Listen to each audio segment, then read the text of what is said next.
kembali lagi bersama kami dari kelompok 1 Teknik Mesin B1 mata kuliah dengan dosen pengaku Bapak Kuswadi Arifin STMT. Karena nama saya, itu izinkan saya memperkenalkan kelompok 1 yang terdiri dari saya Rizky Pagisa Putra dengan NPM 257023 dan saya sendiri dengan Rian dengan NPM 257023 dengan saya Muhammad Iman Rasya dengan NPM 257023 dan saya terakhir ada Rizwan Arif dengan NPM 25702314. Baik, dalam membuat materi ini kami melakukan referensi dari 3 buku dan 3 sumber internet.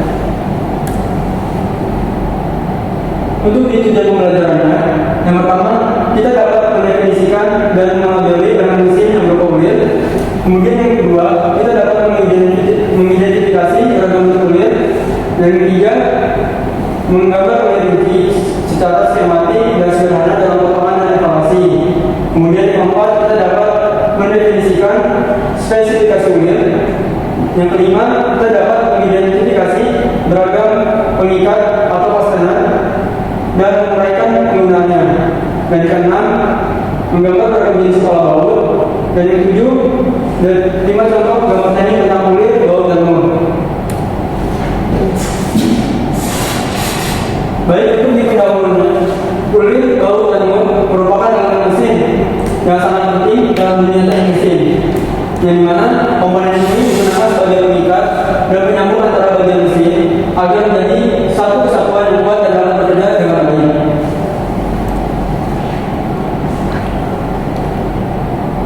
Untuk di penjelasan kulir ini merupakan elemen mesin yang meningkat, melilit pada suatu benda bentuk silinder atau bulat memanjang yang mempunyai sudut pisah dan jarak pisah kulir, yang dimana berfungsi untuk mengikat atau menyambung beberapa komponen yang menjadi satu unit produk. Baik, kali ini kita akan menjelaskan bagian-bagian kulir. Pertama, depth of thread, yang mana kedalaman. Kemudian yang kedua ini crest, yaitu puncaknya. Kemudian yang keempat ini akar, dan yang set ini sisi. Kemudian yang kelima axis of screw, di mana sumbu bisa kita lihat ini.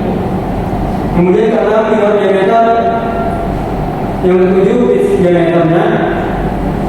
Kemudian yang kedelapan major diameter, yang ke-9 angle of thread, dan 10 pitch. Untuk di penjelasan bagian ini, depth of thread ini merupakan jarak antara puncak dan pangkal benang diukur tegak lurus terhadap sumbu. Kemudian yang kedua itu crest, permukaan atas yang menghubungkan kedua ulir sektor ke sisi ulir yang sesuai.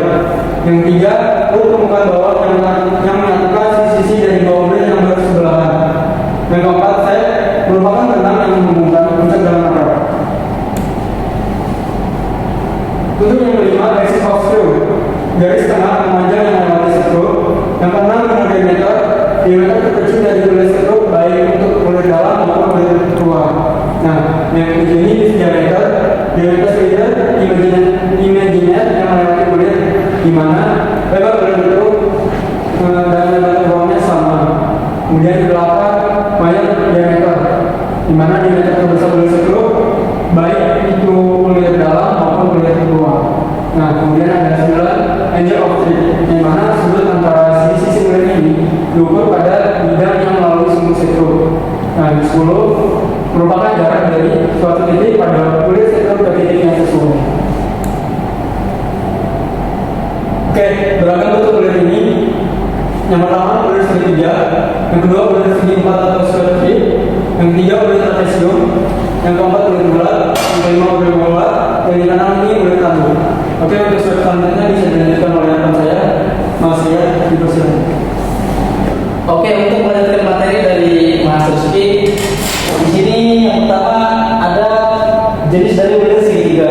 Jenis kulir yang sangat familiar kita gunakan dan sering kita praktekkan dalam ilmu teknik mesin, dan diantara itu dibagi menjadi beberapa jenis. Yang pertama ada kulir metrik atau metrik standar thread, ada juga kulir Whitworth atau Whitworth standar thread, dan juga ada kulir IPA atau disebut dengan base thread, British standard pipe thread, dan juga kulir unified atau unified pin thread. Ada juga yang terakhir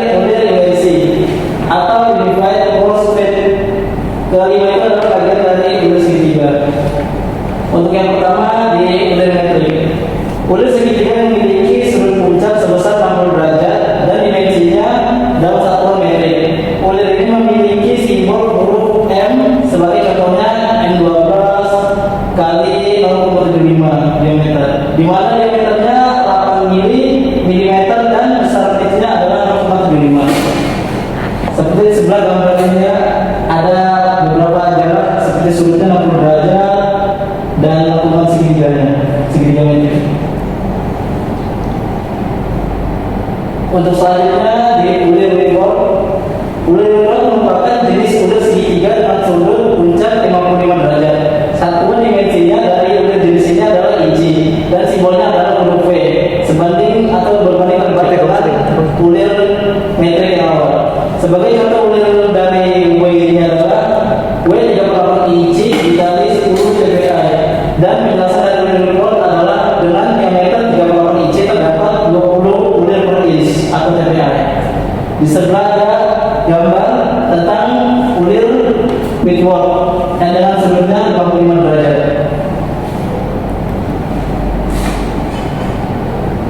Untuk selanjutnya BSP treat, British Standard Pipe Treat, atau yang kita bisa singkat dengan ulir pipa, adalah ulir yang digunakan untuk sambungan pipa satu dengan pipa yang lainnya. Simbol dari ulir pipa adalah R. Sebagai contoh adalah R38. Biasanya satuan ukuran dari ulir pipa adalah inci dan diameter pipa adalah 38 inci.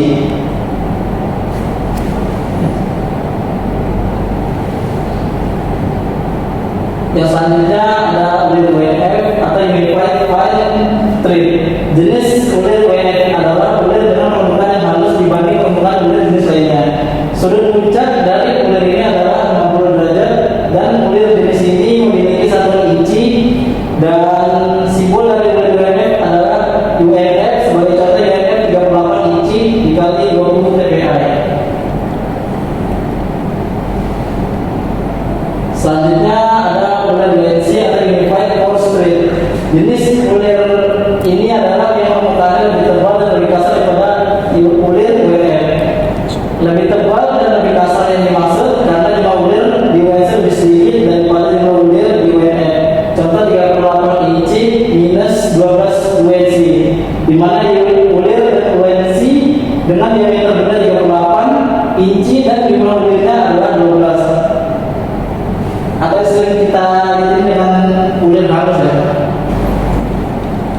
Untuk yang selanjutnya yaitu materi dari ulir segi empat atau square treat. Berbeda dengan ulir segitiga, ulir ini merupakan jenis ulir dengan bentuk segi empat atau kotak. Pada aplikasinya, ulir jenis ini digunakan untuk beban berat dan simbol pada ulir kotak adalah SQ dan memiliki satuan ukuran inci. Tapi kita lihat ya bahwa ulirnya itu berbentuk dengan kotak atau skala persegi. Untuk yang tiga, ulir berbentuk trapesium atau trapesium treat. Ulir ini dengan besaran sudut di puncaknya ada 30 derajat dan simbol dari ulir ini adalah CR. Satuan ukuran untuk ulir diameter ini adalah metrik. Dapat dilihat dari gambarnya. Dari sudut trapesium ini terdapat 29 derajat sampai 30 derajat. Yang keempat ada ulir bulat atau round treat, yang merupakan ulir yang memiliki bentuk setengah lingkaran pada bagian permukaan teratas dari ulir tersebut. Ulir ini memiliki sudut 30 derajat seperti gambar sampingnya. Untuk yang kelima, ulir bola atau bar screw, yang merupakan ulir dengan poros di ulirnya ada pelot atau bola-bola besi yang ada di dalam mekanisme porosnya. Ulir jenis ini memiliki tingkat kepresisian yang sangat tinggi. Tapi kita lihat di contoh sebelumnya ada beberapa bola-bola di bagian ulirnya dengan tingkat torsi yang akan digunakan. Untuk yang terakhir yaitu ada ulir tanduk atau butterstreet. Bentuk dari ulir tanduk memiliki bentuk seperti segitiga. Ulir jenis ini biasanya digunakan untuk menguji poros satu dengan poros kedua. Sudut dari ulir ini adalah 30 derajat dan pada sudut itu akan membentuk sudut tambahan yaitu 3 derajat. Di sudut 3 derajat ini merupakan sudut yang terbentuk sebagai gap poros pertama dan poros kedua. Contohnya hampir mirip seperti di ulir segitiga pertama, cuma lebih berbeda karena sudutnya berbeda dan arah lengkungan yang berbeda. Oke, untuk selanjutnya dilanjutkan dengan teman saya, Mas Tasya. Oke, baik Mas Rian, kita lanjut presentasi ini. Di sini ada klarifikasi arah putaran ulir, di mana di sini ada dua ya, ada ulir arah putar kanan dan ulir putar kiri. Oke, berikut berikutnya. Oke, di sini ada arah putar kulit kanan. Untuk gambar ini menunjukkan contoh kulit kanan yang paling umum digunakan pada baut dan mur. Untuk maksud penjelasannya ini, bahwa kulit kanan itu bekerja dengan cara diputar ke kanan atau searah jarum jam untuk melancarkan sambungan jenis ini banyak digunakan pada kendaraan, mesin, konstruksi karena mudah digunakan dan sudah menjadi standar umum. Selanjutnya ini ada arah putar kulit ke kiri, di mana gambar sebagai berikut ini menjelaskan bahwa kulit kiri dinyatakan dengan diputar ke kiri atau berlawanan arah jarum jam.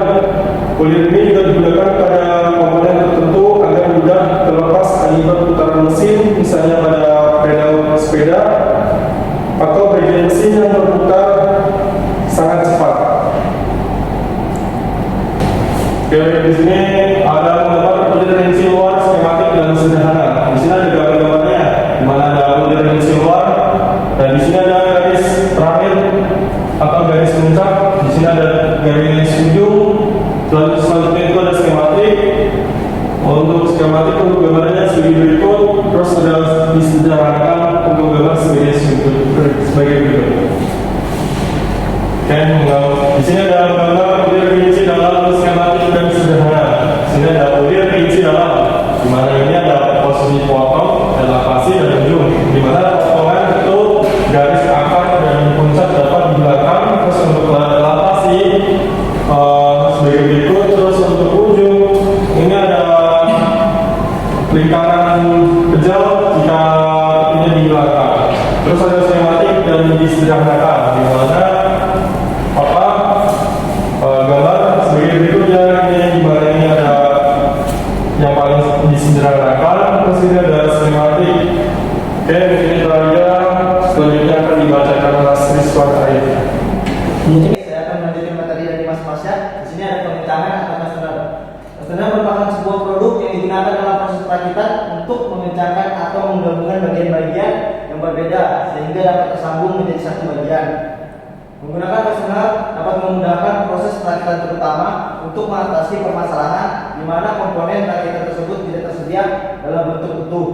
Fastener banyak digunakan pada mesin, kendaraan, dan konstruksi bangunan. Beragam fastener atau pengikat. Yang pertama ada baut dan juga mur. Sini ada baut. Baut merupakan bagian dari komponen permesinan dan banyak digunakan sebagai pengikat atau penyambung antara dua elemen. Di samping sambungan las dan keliling, dalam penggunaannya sambungan baut banyak dipakai seperti pada konstruksi jembatan, komponen permesinan, konstruksi bangunan, otomotif, kendaraan berat dan sebagainya. Berikut jenis baut dan seperti ini salah satu contoh bentuk baut dan sepertinya. Kerusakan pada baut biasanya meliputi yang pertama ada putus karena tarikan, yang seperti ini. Yang kedua B, putus karena butiran. Yang ketiga tergeser, atau keempat kulir lumur.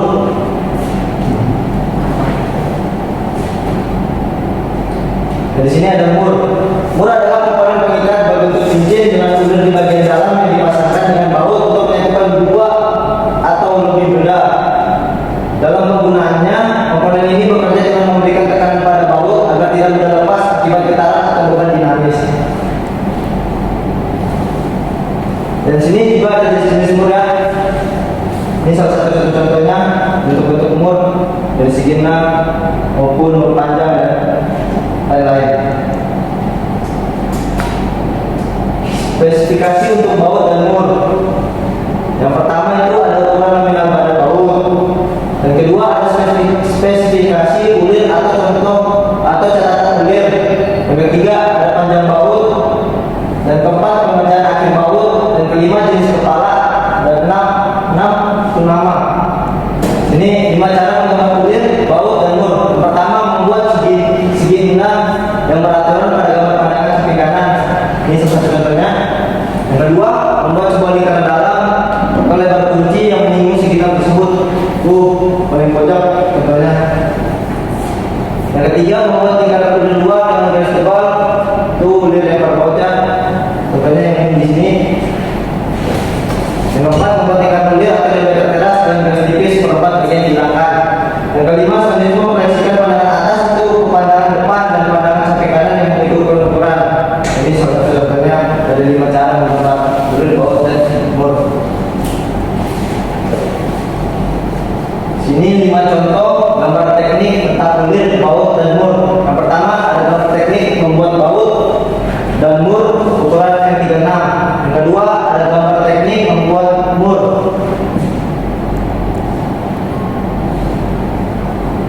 Yang ketiga ada gambar teknik membuat kepala baut segi 6. Itu contohnya. Gambar teknik kulir menyatakan dengan garis penuh berukuran tipis 0,25. Di sini yang keempat ada gambar teknik kulir luar dan ukuran 0,25. Yang kelima ada gambar teknik kulir dalam dan ukuran juga 0,25. Kesimpulannya, pertama, kulir merupakan elemen mesin yang berfungsi sebagai pengikat dan penyambung antara komponen mesin. Yang kedua, terdapat berbagai jenis kulir seperti kulir segitiga, kulir trapesium, kulir segi empat, kulir bulat, kulir bola, dan kulir tanduk yang memiliki fungsi yang berbeda-beda. Yang ketiga ada baut dan mur termasuk fastener yang banyak digunakan dalam konstruksi dan permesinan.